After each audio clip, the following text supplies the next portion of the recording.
প্রশাসনের যারা আছে তাদের সবাইকে আমাদের আন্ডারে নিয়ে আসতে হবে। আমাদের কথায় উঠবে, আমাদের কথায় বসবে, আমাদের কথায় গ্রেফতার করবে, আমাদের কথায় মামলা হারাবে।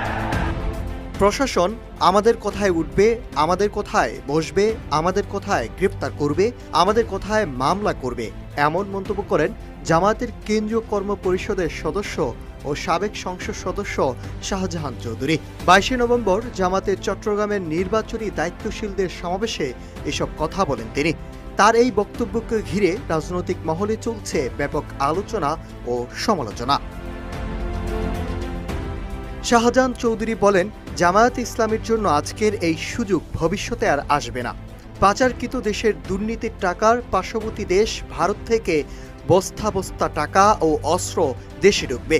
এইখানে আমাদের আমিরে জামাত যদি থাকতেন তাহলে আমি বলতাম, নির্বাচন শুধু জনগণকে দিয়ে নয়, প্রশাসনের সহযোগিতাও লাগে। আমি ন্যাশনালি বলবো না, যার যার নির্বাচনী এলাকায় যারা প্রশাসনে আছে তাদেরকে অবশ্যই আমাদের আন্ডারে নিয়ে আসতে হবে। আমাদের কথায় উঠবে, বসবে, মামলা করবে, গ্রেপ্তার করবে।